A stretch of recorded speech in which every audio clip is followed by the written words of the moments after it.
Ei, profissional, gosta de futebol? Então presta atenção, Caco da Mota aqui contigo no meu canal do YouTube para falar com um grande amigo, colega, jornalista Hernani Campelo.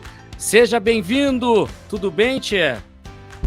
Ô, Caco, querido, prazer imenso falar contigo, colega de longa data da grande safra do jornalismo da Unicinos. Uma honra tremenda, meu cara. Que legal, né? Que coisa boa a gente ter essa formação juntos na Unicinos, lá em São Léo ainda, né? Nós estamos falando de Porto Alegre, tu tá aí no Beira-Rio, né? Exatamente, no estúdio da Rádio Colorado aqui no Beira-Rio, na frente do vestiário Frederico Arnaldo Balvê. Que maravilha, olha só, falar para quem está me seguindo aqui, já está inscrito no canal, para quem não me conhece, sou o jornalista Caco da Mota, estou entrevistando hoje, vou começar um bate-papo muito legal, não é nem uma entrevista, é uma conversa, porque ele também é jornalista, traz informação, tem opinião a respeito do internacional, do jornalismo esportivo e como é fazer este jornalismo dentro de um clube de futebol e toda a sua trajetória. Para você que não está inscrito no canal, aproveite, se inscreva agora, que teremos muitos conteúdos a respeito de futebol, do seu clube do coração, se é colorado também, dos outros clubes, do Grêmio, do futebol brasileiro, mas também um pouco, muitas vezes, numa série que estou fazendo agora com jornalistas esportivos. Hernani, para começar, te apresenta para o pessoal da tua história, porque tu tem uma história muito legal no rádio como repórter, tu é o que a gente pode dizer o repórter raiz, o setorista, o cara que cavocava no Zequinha, no Beira-Rio, no Estádio Olímpico, tem uma trajetória bem legal em Santa Catarina, em Criciúma, onde eu também vivi, mas em Florianópolis. Conta um pouco da tua história, antes da gente entrar nessa questão do internacional e do jornalismo dentro de um clube de futebol. Caco, a história é longa e eu sempre fui muito agitado e ela passou por vários espaços e várias áreas, né?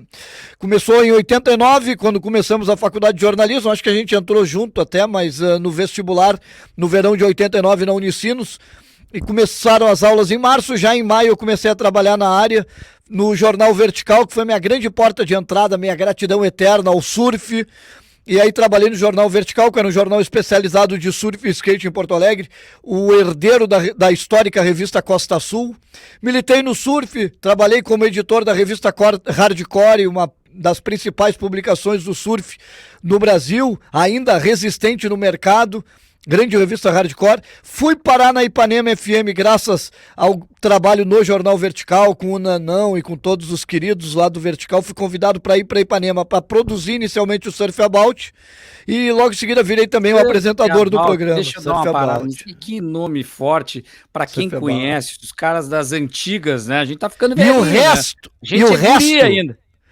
O Surf About na Ipanema e o resto, rema na beirinha. Coisa sensacional, os boletins do surf, né? Ai, o mar chocolatão do inverno, os campeonatos, né? A cobertura em Torres, Capão, Xangri-Lá, Imbé, Tramanda. Que legal eu tenho uma paixão louca pela praia, pelo mar, né? Eu digo que eu nasci para morar na beira do mar. Eu estou provisoriamente em Porto Alegre. Há 53 anos, mas... Eu tô há 53 anos provisoriamente por aqui.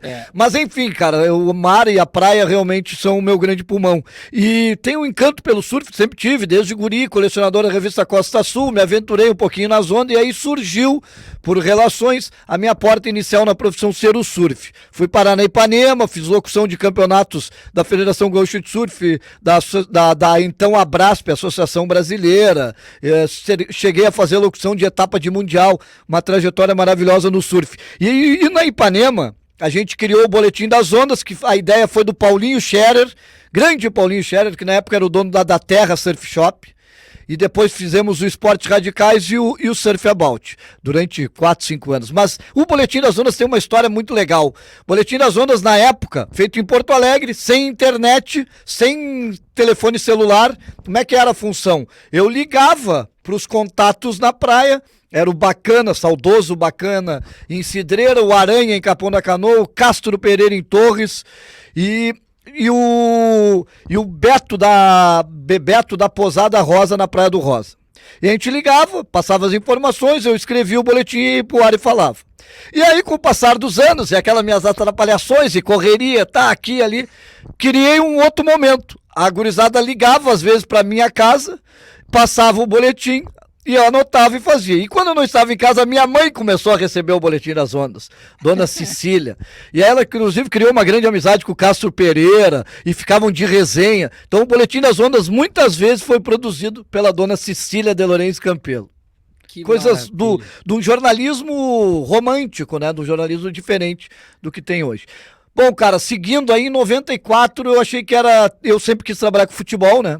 Em 94 eu já tinha tido algumas experiências, uma experiência na Rádio Pampa em 91, na TV Guaíba como produtor do Cadeira Cativa eu iniciei em 91 também, graças ao Vertical, as relações que o Vertical me proporcionou. Em 92 trabalhei pela primeira vez na Rádio Guaíba, em 93 também como freelas no jornalismo. Sim. E aí em 94 achei que era hora de dar um tempo no surf, quando o Internacional me convidou para ser o primeiro assessor de imprensa de um clube de futebol no Rio Grande do Sul. Janeiro de 94, pelo saudoso Roberto Pintaúdi, que foi o primeiro gerente de marketing profissional remunerado do Internacional. Aí o Pintaúdi trouxe 2 assessores, eu para a área da comunicação, uma incipiente assessoria de imprensa, e o Edu Santos, para a área mais do marketing voltado a shows. Sim. Que um dos objetivos era da Ipanema, né? Da Ipanema, mora hoje em Lisboa, foi diretor depois da Ipanema. E era um cara mais para a gente otimizar e qualificar o Gigantinho como local de eventos. E aí acabei meses depois saindo da Ipanema, fiquei no Inter, acabei voltando em 94 para Guaíba para o jornalismo, e aí aconteceu outro grande momento da minha carreira, que foi o convite, através do saudoso Davi Coimbra, com a participação do Flávio Dutra, grande Flávio Dutra. Eu entrei no jornalismo graças ao Flávio Dutra, porque eu fui estagiário da Rádio Gaúcha e ele que me selecionou. A culpa é dele. Se alguém quiser reclamar do meu trabalho, a culpa não é minha, é do Flávio Dutra. Esse tem culpa comigo também. O Edgar Schmidt foi o cara que me abriu a primeira porta na Rádio Guaíba, o Nanão a primeira porta no Surf About, o Newton Fernando, meu primeiro diretor na Ipanema, depois a Kátia me trouxe de volta. São pessoas que eu faço questão sempre de citar. Aí depois, quando eu voltei para Ipanema em 99, já era a Kátia dela que me trouxe. E ela escreveu até tem um CD da Ipanema que tem o resumo de cada locutor na época, isso já é 99, eu fazia as folgas do pessoal na locução diária e os programas de surf da rádio novamente em 99. E aí a Kátia escreveu num CD que a Ipanema lançou na época, o Hernani Montanha, que estava congelado há 5 anos em Santa Catarina, porque daí eu voltei, né, para casa. Bom, mas aí... dela, né? Grande Kátia. Trabalhei na Ipanema com a Kátia, com a Mary Mesari, com a Nara Sarmento, com o Alemão Vitor Hugo, com o Cláudio Cunha, com o Mauro Borba, com o grande Newton Fernando, com o Nilo Cruz. Nossa, Júlio Renier, Mutuca, meu Deus do céu, cara. Bah, que coisa. Antes de tu seguir, eu sou um dá uma felizardo, palhinha, como é que era a tua comunicação quando tu entrava no ar, assim? Estamos no ar agora, Ipanema, volta um pouco no tempo, como é que tu entrava? Vai lá. A trilha, até eu ouvi essa música sábado, a trilha na noite aí tocou. Aqui, não sei se eu consigo. A trilha é Joe Cougar, que depois mudou o nome para Joe Mellencamp. E boa noite. Eu não vou conseguir chegar no momento lá, né? Porque faz muito tempo. O que eu lembro bem é do slogan, né? Que é o Surf About, Surf é na Ipanema e o resto rema na beirinha. E aí começava com uma conversa, enfim, sempre tinha uma programação musical, que ou era o Fernando Sorriso, grande Sorriso, ou então o Fernando da Underground Disco Laser, que fazia essa parte mais musical do programa, me dava um suporte nessa área. Na época tinha lojas de aluguel de CDs em Porto Alegre, né? E uma das grandes lojas foi a Underground, na Dom Pedro II, do grande Fernando da Underground. E aí era isso, cara, era um programa de surf, com entrevistas, com informações. Eu tentei botar um molho de jornalismo, levar o jornalismo pro surf, com entrevistas, com discussões de temas importantes, relevantes. Por exemplo, que a gente falou durante todo o meu tempo de FM, e hoje ele ainda seria um tema atual: a mortandade de surfistas pelas redes de pesca ilegais no litoral gaúcho, que acontece desde os anos 80 e que até hoje diminuiu bastante. Existe uma lei feita lá atrás, nos anos 90, mas que até hoje muitas e muitas vezes é descumprida. Hoje, inclusive, o pessoal que trabalha no litoral, por exemplo, o grande Luciano Sombrio, lá de Torres, que é fotógrafo e tem um boletim o Boletim das Ondas, e uma outra galera que trabalha no litoral, o David, que é fotógrafo local no Pier de Atlântida, essa galera acaba... de Tramandaí ali, né? Tem uma galera fazendo esse trabalho até hoje, e eles acabam divulgando os locais onde tem rede de pesca solta, que é uma barbaridade. Então, esse é um tema que a gente abordou muito na época e que ele ainda, infelizmente, é atual. Agora, recentemente... O número é quase redondo, não sei se ele bateu e a gente não quer que bata, parece que está travado em 99 mortes no total, se eu não me engano é uma coisa assim. Na época a gente contava, né, isso aí, porque as mortes eram muito frequentes nos anos 90. Parou por muito tempo uma série de irregularidade. Eu, inclusive, surfei, né, por um tempo, e muitas vezes passei perto de redes de pesca e é um perigo, aquelas cordas azuis gigantes, né, largas ali, e perigoso. Inclusive, depois de um tempo, usava uma faquinha no... Nossa, o que houve aqui? Caiu aqui, meu sinal voltou. Então, vou voltar daqui, ó. Eu, inclusive, Hernani, eu surfei, né? E vi muitas redes, assim, por muitas vezes corri esse risco.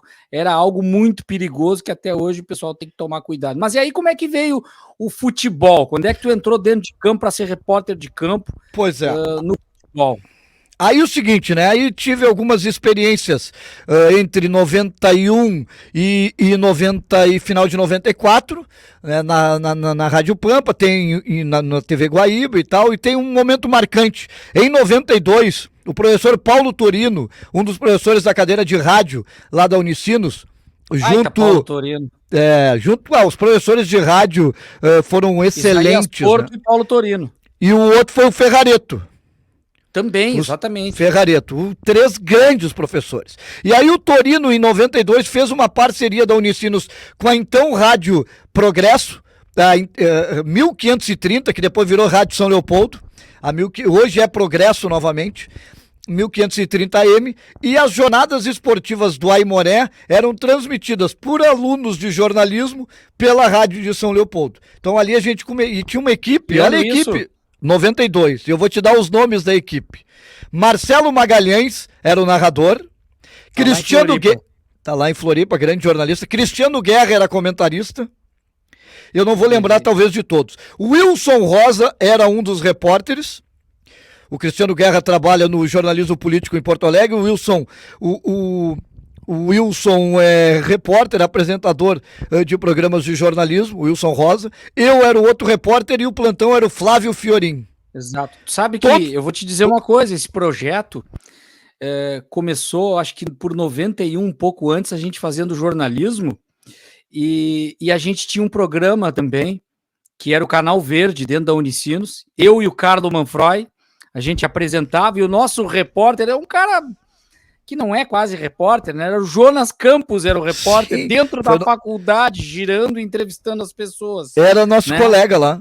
E aí teve essa virada aí para a Rádio São Leopoldo e a gente chegou a fazer, não as transmissões do Aimoré, mas chegamos a entubar, fazer tubo de alguns jogos da seleção brasileira e eu narrava. E o Fiorin já era meio repórter, meio plantão comigo ali. Então a gente fazia e girava outros caras que eu não lembro, que eram tantos. Que legal isso aí, saber que teve essa sequência. Eu não lembrava disso aí. E teve essa sequência fazendo um serviço, né? Treinando já também na faculdade. Teve essa sequência assim. Aí em 93 foi um ano que eu optei por não estudar. Em 94 voltei para a faculdade e voltou a ter, porque eu lembro o Inter e Botafogo aqui no Beira-Rio, que a gente veio com a equipe da Unicinos. Mas aí ainda em 92, momento marcante para mim. Segundo Grenal da semifinal das quartas de final da Copa do Brasil, Internacional e Grêmio. O primeiro jogo tinha sido no Olímpico, no falecido Estádio Olímpico, 1-1. Segundo jogo no Beira-Rio, aquele jogo que terminou nos pênaltis, 0-0, entregando os pênaltis. Foi o meu primeiro Grenal como repórter no gramado do Beira-Rio. E o time era esse, era o Wilson Rosa fazendo o Grêmio, eu fazendo o Inter, motivos óbvios. O Cristiano Guerra de comentarista e o Marcelo Magalhães na narração com o Fiorin de plantão. 92, Copa do Brasil, meu primeiro Grenal no Olímpico. Bom, cara, aí tamo lá, final de 94, tô no Inter, sou convidado para trabalhar no jornalismo da Guaíba, aí com carteira assinada, produzia o Jornal da Tarde e o Guaíba Rural, e estava terminando um curso de extensão na Unicinos com o Flávio Dutra, aos sábados de manhã, de jornalismo esportivo. E aí o Flávio Dutra, conversando com um amigo dele, um tal de Davi Coimbra, o Davi pediu repórteres para ele indicar lá para Criciúma, para a Rádio Eldorado, onde o Davi era o coordenador, diretor de jornalismo. Que legal. E aí eu fui indicado, o Flávio veio falar comigo, eu digo, claro, cara, vou voando. E aí, cara, fui lá conversar com o Davi, o salário na época era o dobro do que eu ganhava na Guaíba e a rádio ainda pagava metade da minha faculdade. Eu tava naquele drama da faculdade de jornalismo, paga, dificuldade para pagar. E aí não pensei duas vezes, né? Foi a melhor coisa que eu fiz na vida. Fui pra Criciúma, uma rádio que respira futebol, que respira rádio, que respira as coisas locais, né? O jornalismo local é muito forte. O rádio e o jornal na época, hoje o rádio continua muito forte em Criciúma. E aí fui, cara, e fui muito feliz, foi uma grande escola, foi onde eu considero que eu me formei como jornalista, foi em Criciúma, devo muito à cidade de Criciúma. Trabalhei na Rádio Eldorado. Eu lembro, a gente se cruzava muito por lá, né? Quando eu ia fazer jogos do Figueirense, claro. do próprio Criciúma, o Criciúma tinha uma força nesse período. O Criciúma era o grande clube nacional de Santa Catarina. Era o representante do estado na Série A, né? Tudo era o Criciúma, era impressionante a força do Criciúma, ganhando Copa do Brasil, estando em Libertadores, e foi um grande momento do futebol catarinense aí com o Criciúma, e a gente se cruzou lá nesse período, e aí o Eldorado fazia um trabalho sensacional, o debate comandado pelo Davi Coimbra, uma espécie de, para quem é do Rio Grande do Sul, mas a gente tá falando para todo o Brasil e para o mundo aqui no YouTube, né, mas uma sala de redação, esses debates que tem no rádio brasileiro, era muito, o jornalismo do Eldorado até hoje é muito bom. Eu falei com o Semensati, Renato Semensati, hoje é comentarista lá, é um cara que eu conheci em Florianópolis, segue isso aí, é uma baita escola mesmo, com certeza. Vai continuar, mas eu quero fazer uma ressalva, porque quando eu não citei o Ferrareto, se ele está ouvindo aqui, é que o Ferrareto não deu aula de rádio para mim na Unicinos, por isso que eu não citei, mas ele é o meu orientador do meu trabalho de conclusão, que é a história do jornalismo no rádio, né? Eu fui aprovado com distinção por ele, agradeço, me orientou e ele deu outras aulas de jornalismo e não de rádio para mim. Os meus professores de rádio foram o Isaías Porto, que fui colega também na Gaúcha, e também o Paulo Torino. Mas segue aí na tua trajetória, só para fazer essa ressalva e comentar um pouco contigo. Foram 2 cadeiras de rádio e uma terceira que eu considero de rádio, que é um projeto experimental que eu fiz em rádio. Talvez aí que eu tenha feito com o Ferrareto. Não lembro, né? Faz muito tempo. Eu também, não lembro. Não lembro. Os três foram meus professores e, nossa, professores maravilhosos. Aí em Criciúma, que eu consegui ser o repórter esportivo de futebol diário, setorista do Criciúma, viajar, fazer os jogos, pegar o ritmo de viagem. Lá também comecei a narrar futsal, porque a Rádio Eldorado transmitia terças e quintas à noite o campeonato regional de futsal e sábado à noite os jogos do Criciúma FME, Fundação Municipal de Esportes, no Campeonato Estadual de Futsal. Então comecei a narrar lá, narrei jogos do Campeonato Amador, enfim. Fiquei na Eldorado, uma baita rádio que até hoje faz um grande trabalho. Fez alguma coisa? Fiz jogos abertos e são muito fortes. Jogos abertos e joguinhos. Inclusive transmiti handball em joguinhos Santa Catarina e tal. E eu quero aqui fazer se tu me permitires, vou fazer um adendo. No tempo em que hoje as rádios têm muita dificuldade de transmissão por custos e por questões de patrocínio, por questões às vezes de direitos de transmissão, tem 2 rádios. E claro que em Porto Alegre tem uma das maiores rádios do mundo, exagerando como o Bom Gaúcho, que é a Rádio Gaúcha, que tem toda a minha admiração, e outras rádios que seguem fazendo um trabalho muito importante aqui no futebol, como a Bandeirantes, a Grenal, a Guaíba, a ABC 900, que agora é 103.3. Mas eu quero destacar 2 rádios. A Rádio Eldorado de Criciúma e a Rádio Caxias, que acompanham os seus clubes, e aí eu tô falando clubes, o Criciúma e o Próspera, que jogou a Série D do Campeonato Brasileiro este ano e está na primeira divisão catarinense, e a Rádio Caxias e Juventude, transmitindo todos os jogos com equipe própria fora de casa. Viajando, indo pro local que é como tem que ser o rádio tem que estar no local. Eu entendo quando muitas vezes não se viaja por questões de custo. É difícil, né? Mas que legal que essas cidades conseguem fazer isso, Conseguem. Né? Então isso eu queria destacar. E aí o seguinte, trabalhei na Eldorado, 95, 96, 97, 98 fui para Difusora de Sara, né, que é Criciúma, e paralelamente a isso eu trabalhei 2 anos no Jornal da Manhã de Criciúma e 2 anos no Jornal O Estado de Florianópolis, fazendo a sucursal em Criciúma. Fiquei em Criciúma de fevereiro de 95 a abril, maio de 99, quando aí eu voltei para trabalhar na Ipanema FM, convidado pela Kátia, e junto na Band AM, no Departamento de Esporte, junto com o grande Paulo Mesquita, com o Cláudio Cabral, com o Mário Lima e outros grandes craques. Paulinho Pires. Paulo Pires, um gigante do rádio do Rio Grande do Sul. E aí fiquei na Ipanema e na Bandeirantes 99, e em 2000, dia 3 de janeiro de 2000, eu começo no Correio do Povo, e no dia 13 de janeiro de 2000 eu finalmente chego onde eu sempre quis chegar, no Departamento de Esportes da grande Rádio Guaíba, da velha Rádio Guaíba, de Luiz Carlos Reck, de Paulo Sérgio Pinto, de Armindo Antônio Rosolim, de tantos e tantos ícones. Trabalhei com Flávio Caras Gomes, né, no mesmo ambiente, com Paixão Cortes, com grandes nomes, com grandes nomes do jornalismo e do esporte. Walter Galvani, um cara queridíssimo que nos ensinava muito. Milton Ferretti Jung. Aí a equipe de esportes da Guaíba nessa época era um timaço, né? Era sensacional, era Haroldo de Souza, Orestes de Andrade, Luiz Carlos Reck, Edgar Schmidt, o Vinícius Tinotti, Otacílio Gonçalves da Silva Júnior, Flávio Dalpisol, Eduardo Vieira Gabardo, André Silva, eu vou esquecer vários, Sérgio Couto, Rogério Belk, Márcio Beyer, Rodrigo Có. Meu Deus, cara, era tanta gente boa assim. E aí não tinha como não aprender, né, cara? Eu tive muita sorte, né? Deus foi muito bom comigo em várias coisas. E na profissão me colocou ao lado de muitos craques. E aí, de tanto insistir, eu acabei aprendendo um pouquinho, né, cara? Não tinha como mas não. merece, além de ser um grande profissional, uma grande pessoa, um cara bacana, legal, e tá colhendo os frutos por ser um cara legal e que gosta e ama o que faz. Né? Tu gosta fundamental, do rádio, né? Tu gosta do microfone, tu sempre gostou de se comunicar com as pessoas, e tu é assim no dia a dia. Quem te conhece nos corredores, falando do Cruzeiro, que não gosta que chame de Cruzeirinho. Jamais. Deu uma mijada uma vez que eu falei Cruzeirinho, eu nunca mais falo Cruzeirinho. Muito bem. Viu que valeu a pena? Tu viu que valeu a pena? Valeu a pena. Claro. Eu hoje em dia eu sou um cara mais tranquilo, né? Eu era meio nervoso, assim, em alguns momentos, mas algumas coisas realmente me incomodam. Eu não gosto, eu me incomodo. O Cruzeiro de Porto Alegre, o Esporte Clube Cruzeiro, hoje em Cachoeirinha, explicar para quem tá chegando na live do Caco da Mota, é um grande amor da minha vida, assim como é o Internacional. Eu sei separar bem, e antes que tu me pergunte, eu já te respondo. Olha que loucura da minha cabeça.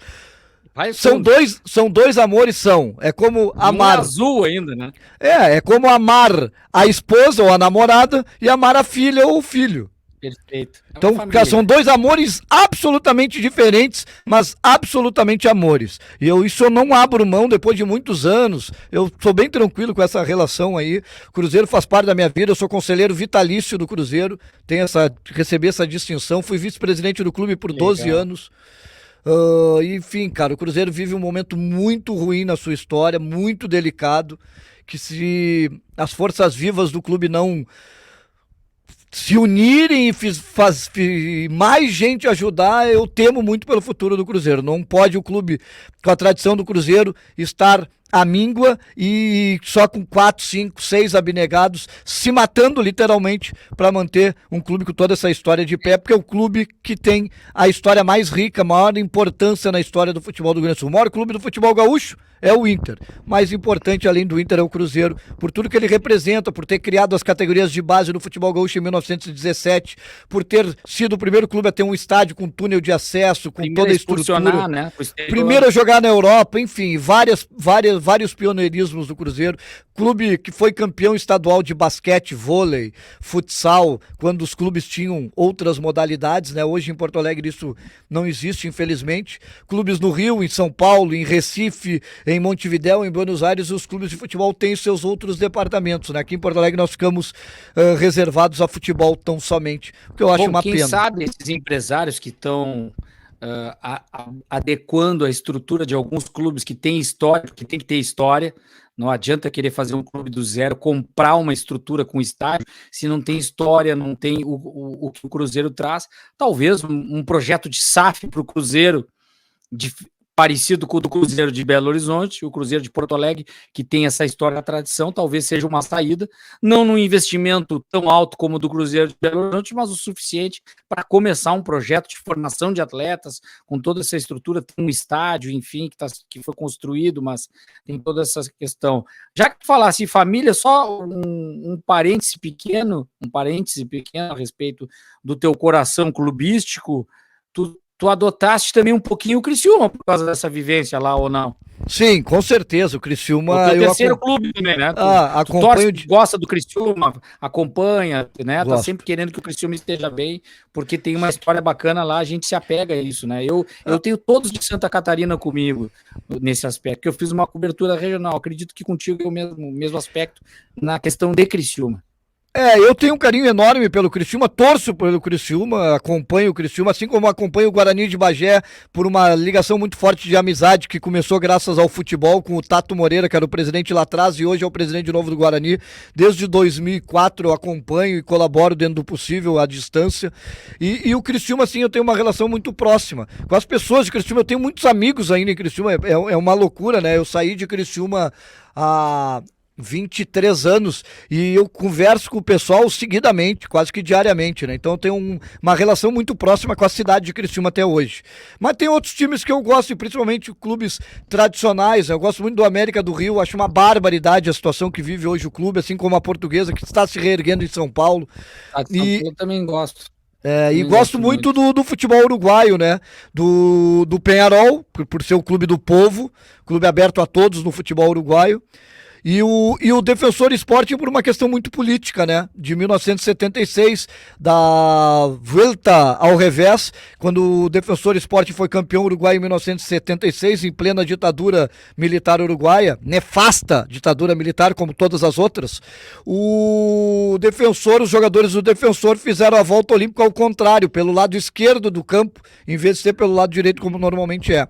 E teve um motivo. O treinador da época era ligado a movimentos de esquerda e tinha um irmão de um integrante da equipe que estava preso, né? Então, e aí o Defensor a partir disso passou a ser um clube de resistência no Uruguai, até hoje é um clube que liderou muitos movimentos sociais, que participou de muitos movimentos sociais, então tem um carinho especial pelo Violeta. Fui a um jogo poucos anos atrás no Campeonato Uruguai do Defensor, fiz questão de levar minha filha. E é outro time que eu acompanho, assim, umas paixões malucas que eu tenho por aí, mas eu acompanho sempre que possível. Como é que é o nome da filha? É colorada também? Sócia do Inter de carteirinha, Ana Carolina Campelo, claro. E ela é mais fanática do que tu, não? Cara, ela tá aqui, ó, Ana Carolina Campelo, tá aí o anjo. Maravilha. Sócio, cara, tem que ser sócio de carteirinha, né? Então, claro. Ela me pediu isso em 2016, no ano terrível do Internacional, e desde então ela é sócia. Desde então ela só eu não estava trabalhando em rádio na época, eu saí da Rádio Guaíba em outubro de 2014, por opção. Trabalho na Secretaria de Esportes do Estado desde 2015, de março de 2015. Hoje eu trabalho na Rádio Colorada e na Secretaria de Esportes do Estado, no CET, no Centro Estadual de Treinamento Esportivo aqui no Menino Deus. E em 2016 eu vim a todos os jogos do Internacional com a Ana Carolina no Beira-Rio, com exceção do último contra o Cruzeiro de Minas Gerais.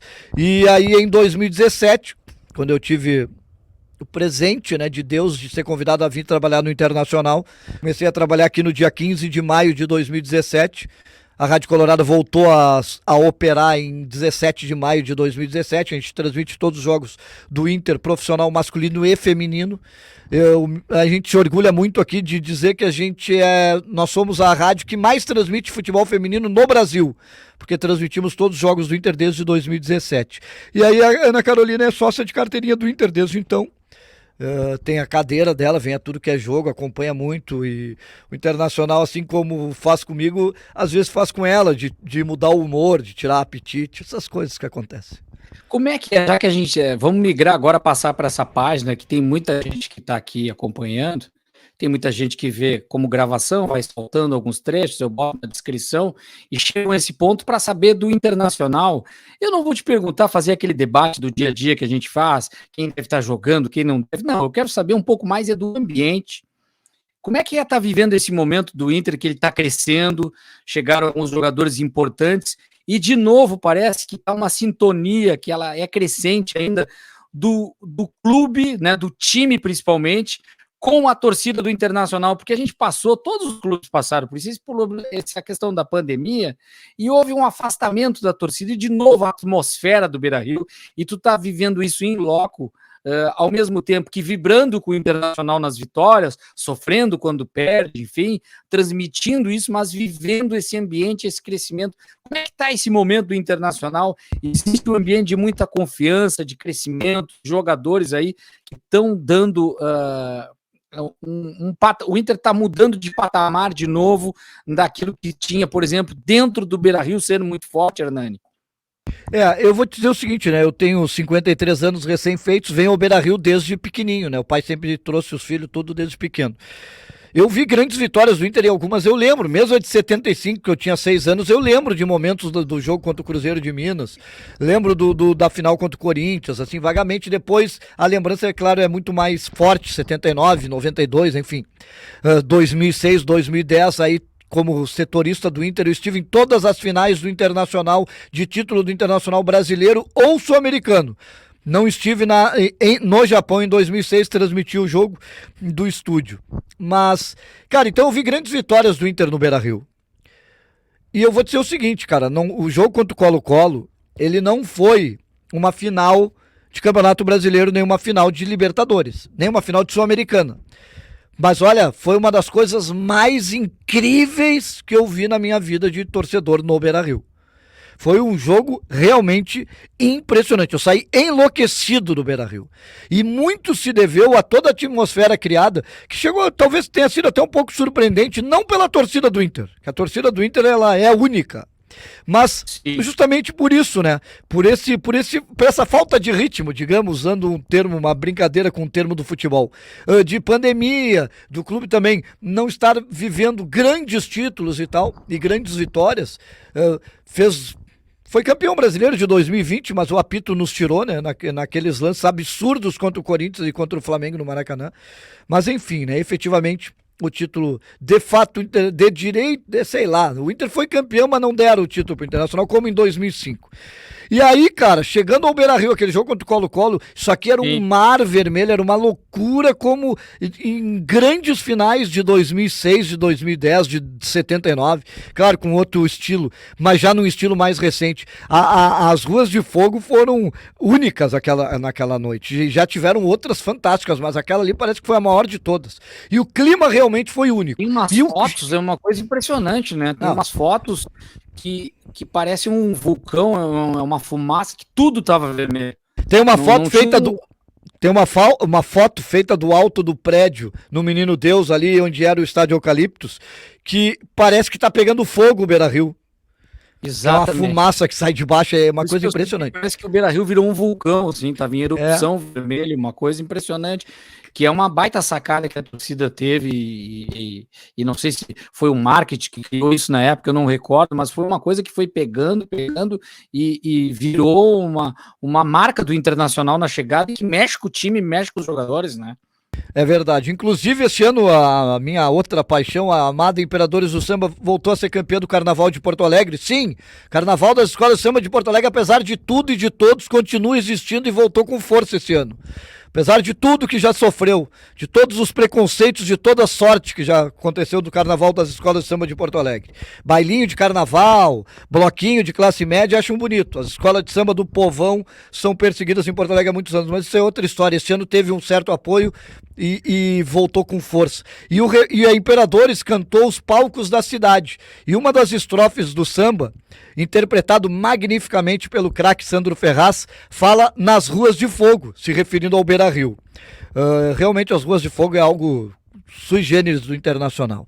E o jogo, cara, aí falamos do antes, e o jogo foi uma loucura. O Inter sai perdendo e vira de uma forma espetacular. Então, repito a frase, sem exagero mesmo. Vi grandes títulos do Inter no Beira-Rio, claro, estava aqui em todos eles, mas foi um dos jogos mais incríveis que eu vi do Internacional, foi o Inter e Colo-Colo.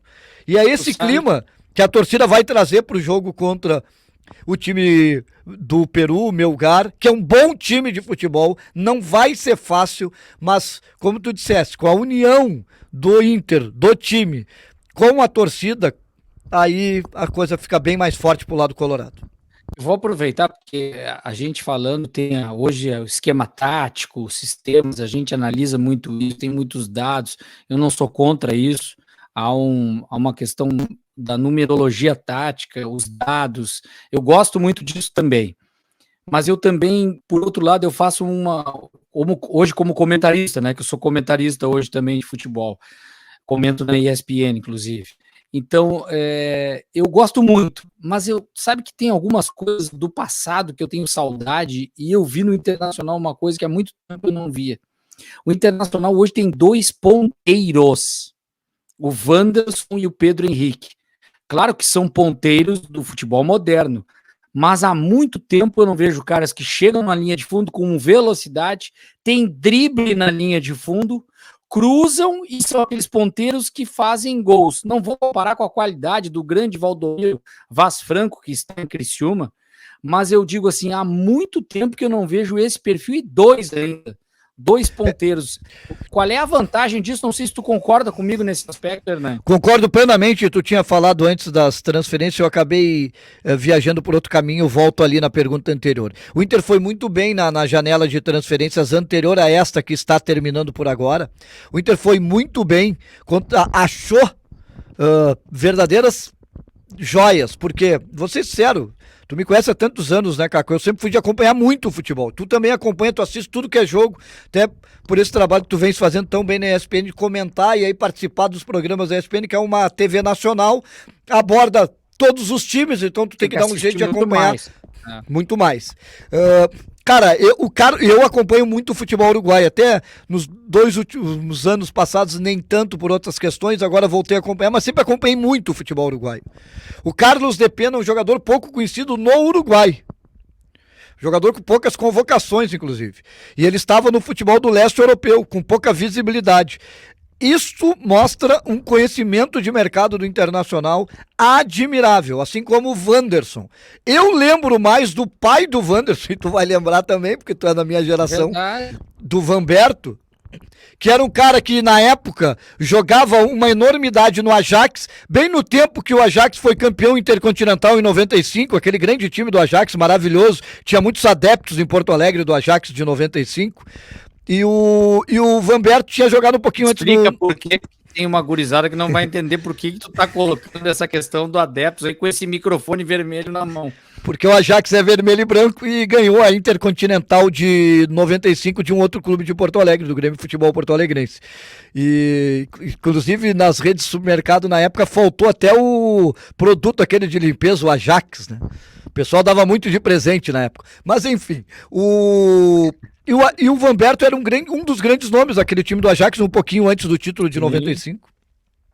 E na época, acho que da Copa de 98, se comentava muito nos programas de rádio, nos jornais, enfim, na imprensa da época, programas de televisão também, claro, da possibilidade da convocação do Vanberto. Só que pouca gente via o Vanberto jogar, mas ele foi um jogador e também tinha uma concorrência forte, né, de Romário, de Ronaldo, de Rivaldo, enfim, mas ele foi um jogador muitas vezes cogitado para a seleção brasileira nesse período aí, dos anos 90. Então eu conhecia mais o Vanberto do que o Wanderson, o filho dele, que saiu do Maranhão com 17 ou 18 anos para ir jogar justamente no Ajax. E depois jogou em outros clubes da Europa, enfim. E não conhecia o Wanderson. Eu não conhecia o Wanderson, e não tem problema nenhum em dizer isso. Porque eu acho também engraçado quando alguns dizem, agora não, viu, Caco? Agora pode ser. Mas há uns 10 anos atrás eu achava engraçado nos debates da Rádio Guaíba que os caras diziam, o fulano está muito bem no futebol da Rússia. Tá, mas tu acompanha onde, meu filho? Na época não tinha como ver, né? E aí chutava que tava bem, porque eu tinha algumas informações de alguém, o que cara tinha interesse. 2, 3 jogos, era um migué, não jogava nada e errou completamente comentário. É verdade. Hoje tem até aplicativo que tu pode ver, eu faço isso, né? Sim. Hoje tem aplicativo, tem o iScout, por exemplo, tu pode ver vídeos do jogador, tu digita ali e tal, até, não é só o pacto do jogador nos melhores, não, são os melhores momentos, mas separado por passes, assistências, gols, desarmes, está tudo separado ali para poder ver o jogador com todas as ferramentas, né?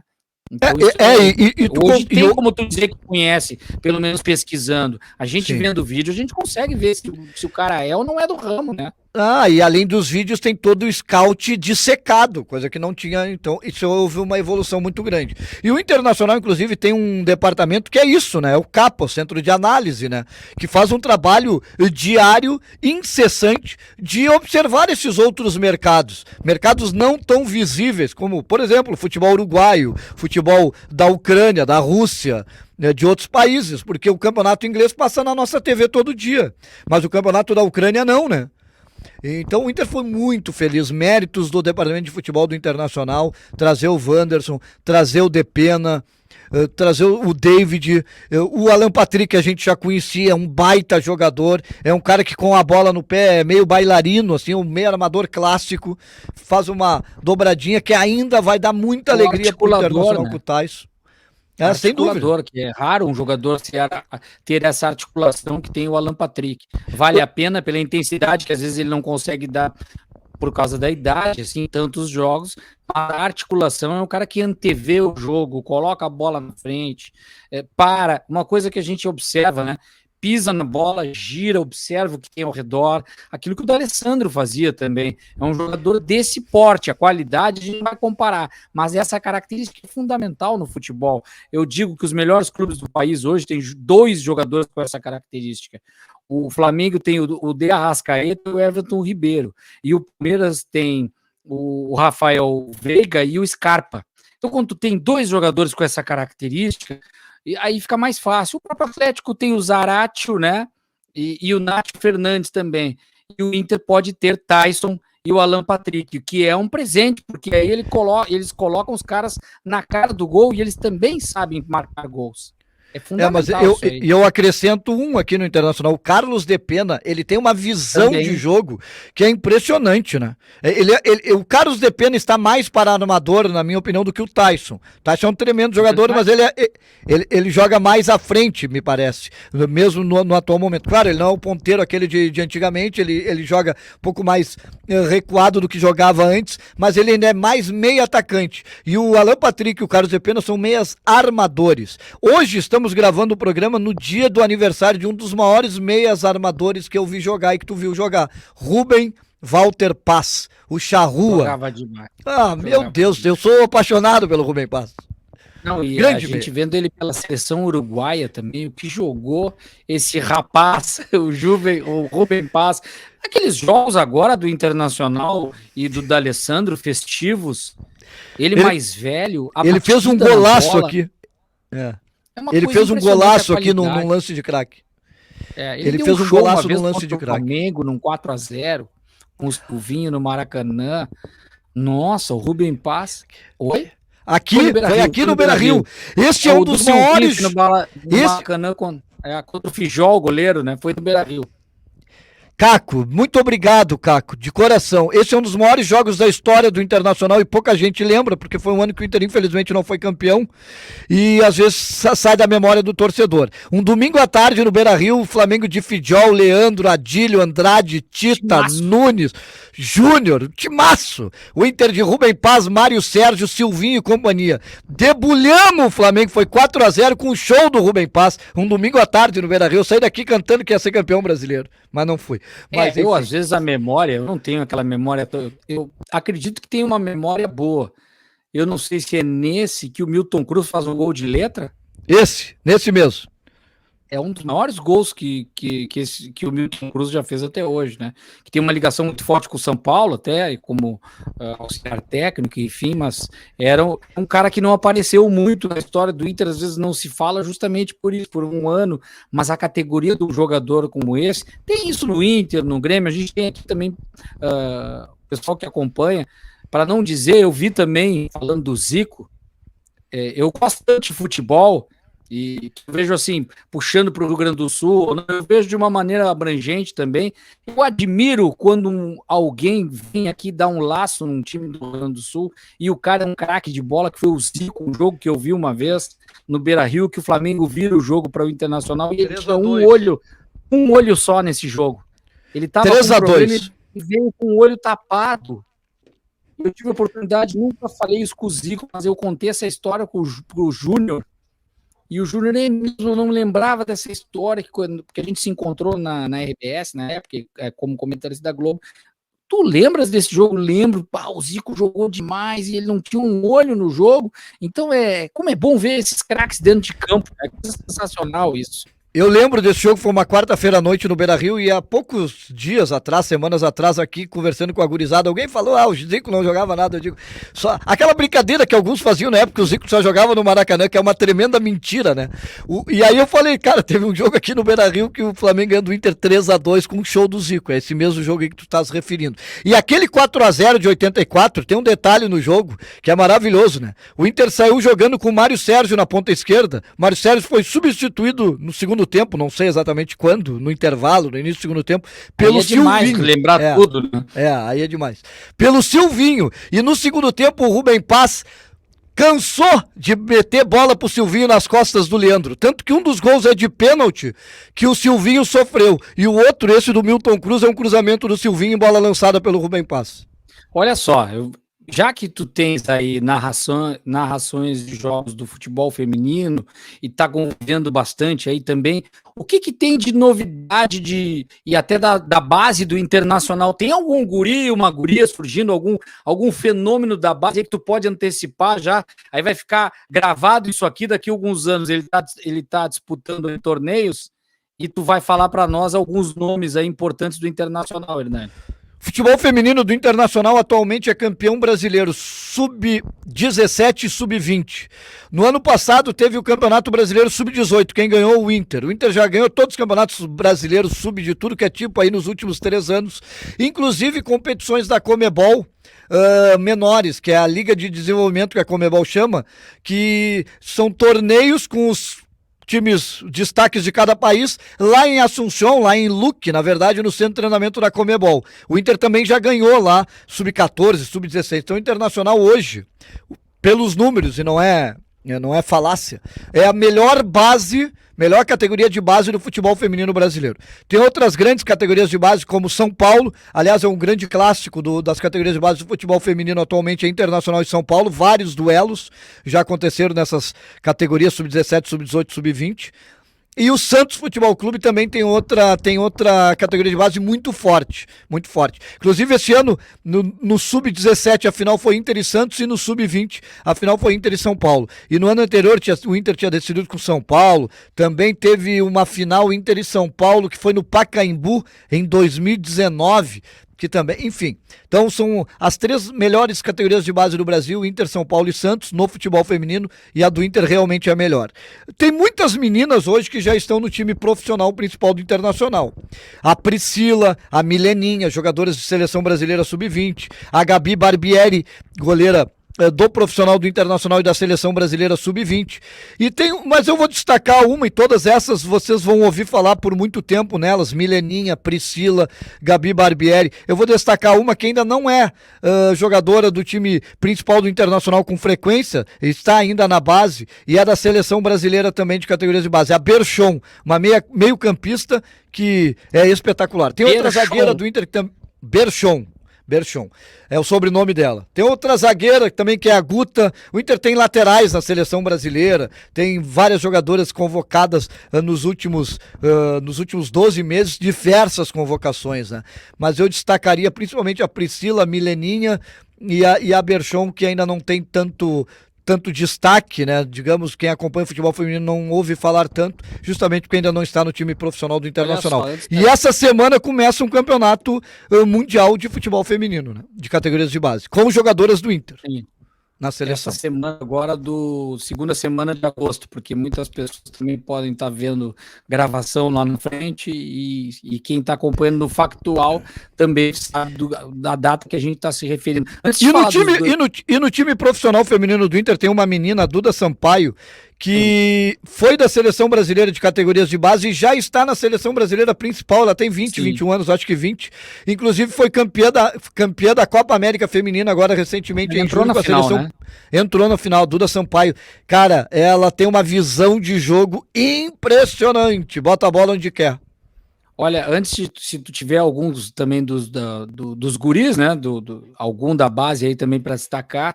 Antes de falar, só eu fiquei impressionado com o futebol de uma menina que o Inter contratou, acho que só para um torneio, que é a Giovana, uma do Botafogo. Mas impressionante que joga essa menina, né? E o Inter contratou ela temporariamente. Me fala aí se tem alguém da base do Inter que pode surgir aí, ou melhor ainda. Tem alguém que o Mano possa aproveitar em posições, na tua opinião, sem querer também ver o que tu pode falar ou não pode, porque tu é profissional do Internacional, mas como opinião, assim, que tu sabe, eu tenho alguma informação de cara para centroavante, tem o Tauan Lara, já tá aparecendo na lateral esquerda, mas tem aí outros laterais direitos como o Heitor, algum meia, né? Goleiros, o Inter sempre teve safras boas, zagueiros também. Nesses anos aí de Internacional, nesses últimos 5 anos, a gente transmitiu muitos jogos das categorias de base, inclusive transmitindo no Pacaembu aquela final memorável, eu coloco como no rol das grandes jornadas que eu fiz na minha vida, que foi a final Grenal no Pacaembu com 25 mil pessoas, uma coisa louca, e gaúchos, né? Torcendo pro Internacional, torcendo pro Grêmio. Foi um baita jogo e foi um espetáculo, assim, um evento Grenal em São Paulo. Realmente algo memorável. Cabe um destaque sempre especial, vitória do Inter. O Internacional resgatou recentemente a sua força nas categorias de base. Nesses últimos 4, 5 anos de resgate no Internacional, e houve esse resgate nas categorias de base. O Inter voltou a conquistar títulos, não que o mais importante seja o título, o mais importante é formar jogadores para o time principal, mas formar ganhando sempre é melhor, né? Isso a gente sempre conversa também, quando a gente entrevista aqui na Rádio Colorado os profissionais e os dirigentes das categorias de base do Inter, e o Inter vem formando e vem ganhando. Campeão da Copa São Paulo de futebol júnior, campeão brasileiro sub-20 no ano passado, campeão da Supercopa Brasileira sub-20 no ano passado, e de novo o Internacional está nas fases decisivas do Campeonato Brasileiro sub-20 e voltou esse ano, depois de alguns anos, a conquistar o EFIPAM, que é o Encontro de Futebol Infantil Pan-Americano em Alegrete, que sempre é em janeiro, esse ano fora de época devido à pandemia, foi agora no mês de julho. O Inter voltou a ganhar, uma alegria muito grande para os colorados de Alegrete. É uma categoria sub-13, formação de jogadores. O Inter está muito bem nessas formativas, na sub-13, sub-14, sub-15. E o sub-20 vem de novo forte na reta final do Campeonato Brasileiro. O João Miguel, ex-zagueiro, formado no Internacional, jogou com destaque no Pelotas, jogou no Criciúma, jogou na Ubra, e é o técnico, né, e formado nas categorias de base como treinador do Inter, e também formado em educação física, e ex-jogador de futebol, um cara muito preparado, vem fazendo um maravilhoso trabalho, junto com o Leonardo Martins, e vem formando jogadores. Tu falasse em centroavante, o Luca, centroavante do Sub-20 do Inter, é um dos atuais artilheiros do Campeonato Brasileiro Sub-20. Tu falasse em meia, o Alisson, vem fazendo um grande Campeonato Brasileiro Sub-20. O Tauan Lara já é uma realidade no profissional. É muito menino, tem 17 ou 18 anos, vai oscilar, mas eu peço aqui de coração que a torcida do Inter dê moral pra gurizada. É um guri formado no Inter, com um enorme potencial, tanto técnico quanto físico, tá pronto, mas vai oscilar, é muito guri, é muito jovem. Então o Internacional tem bons valores sim no celeiro de aço, sendo formados e lapidados por um trabalho de excelência que vem sendo feito nas categorias de base do Internacional. Eu sinto falta de 2 jogadores da base que vi alguns jogos e não tenho visto mais tanto com frequência. Um foi emprestado, são 2 zagueiros, eles faziam uma bela dupla de zaga. Um foi emprestado para o Ipiranga de Erechim e o outro parece que subiu para o profissional, mas eu não vejo ele ganhar oportunidades. Os 2 são João, eu não me lembro qual que é o João Vitor e João Gabriel, me ajuda aí se tem esses jogadores. Um é o João Pedro. João Pedro e o outro tá no Sub-20, tá no Sub-20 o João Pedro. O outro agora tu me pegasse. Tem um que foi pro Ipiranga de Erechim e eles faziam dupla. Claro, guardado. Não é o Thiago Barbosa? Não, acho que os 2 são João. Bom, posso estar errado. Pode ser, Talvez pode ser. Esteja errado. O pessoal depois no chat aqui vai nos ajudar e a gente leva adiante. Mas independente disso, me lembrou essa dupla aí, guardadas as proporções, calma, a gente não gosta de falar isso, mas quando eu olhei, me lembrou a Luiz e Pinga, assim, fiquei olhando o entrosamento dos dois, achei tão interessante isso, mas isso é papo para outro dia, para outra conversa. Para fechar, bastidores dos jogadores, do ambiente, mas de um cara em especial.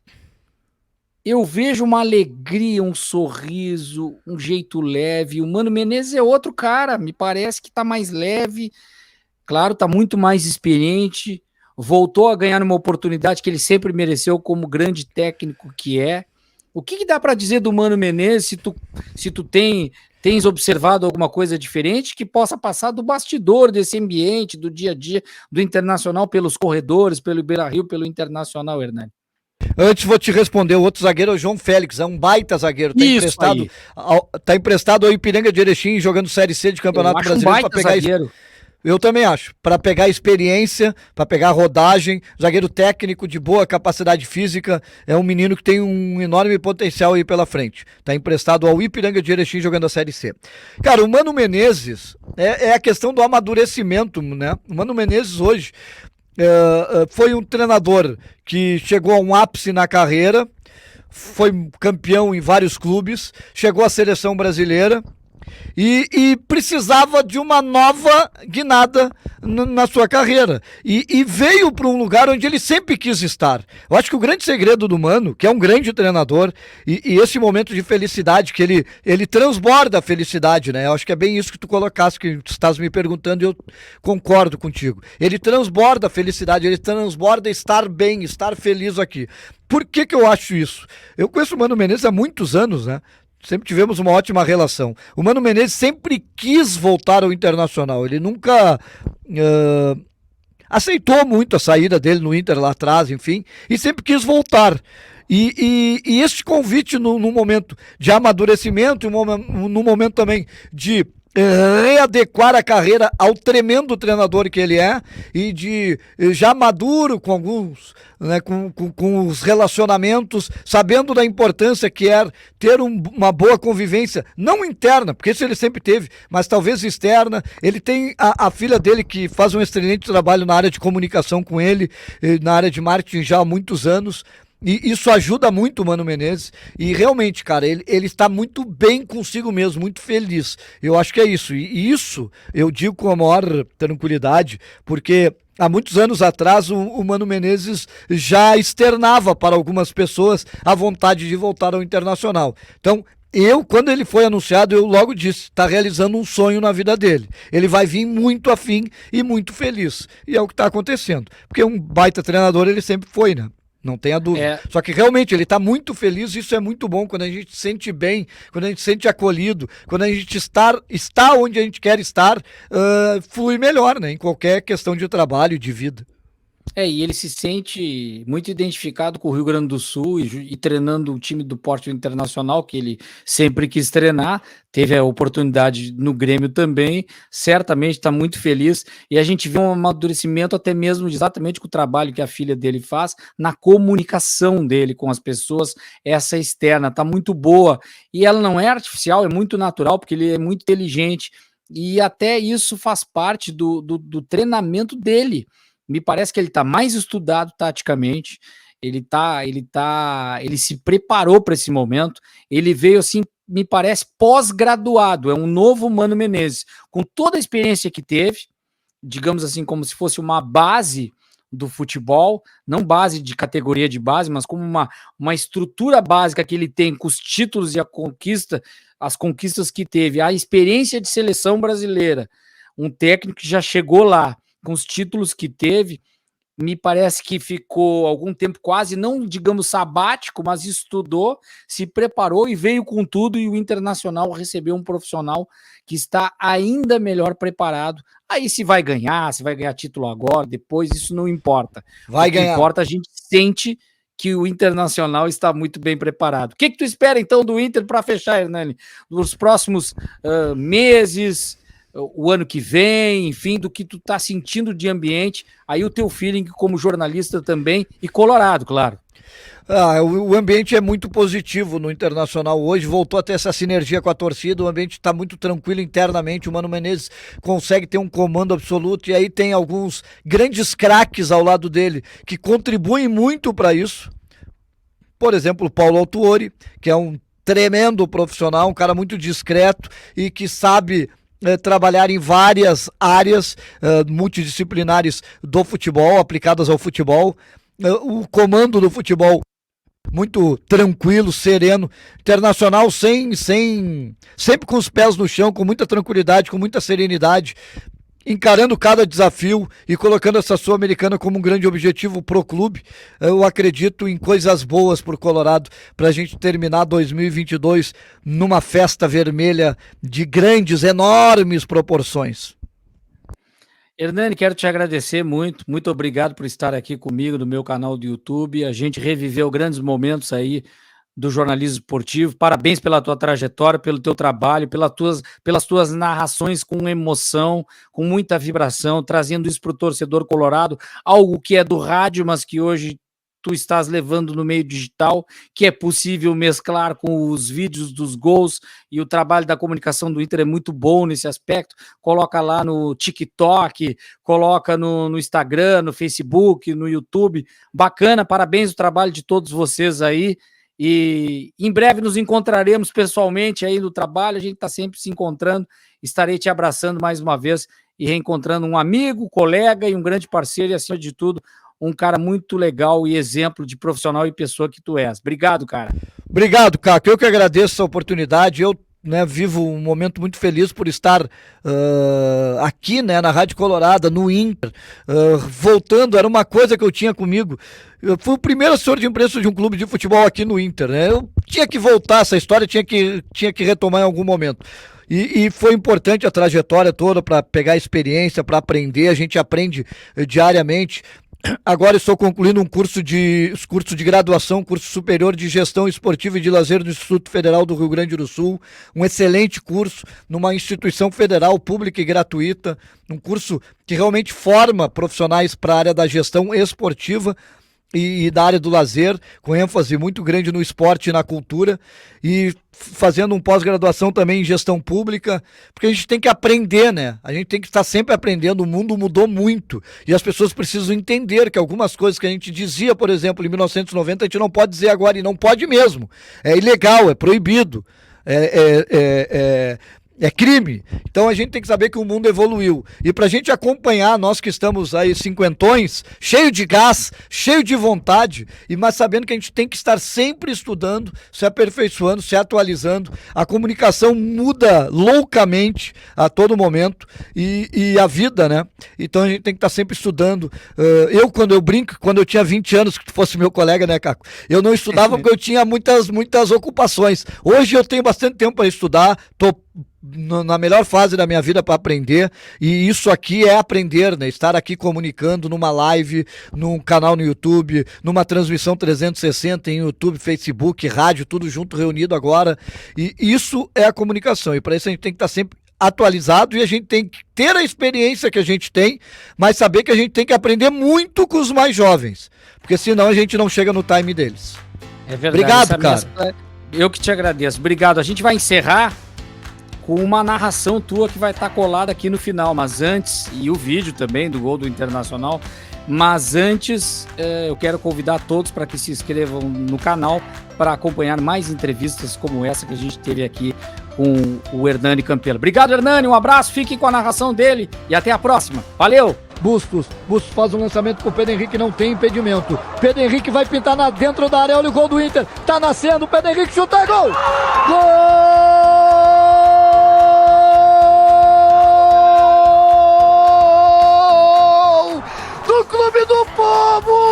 Do Clube do Povo do Rio Grande do Sul, Pedro Henrique Cousen, os deuses do futebol sempre acreditaram no Colorado amado.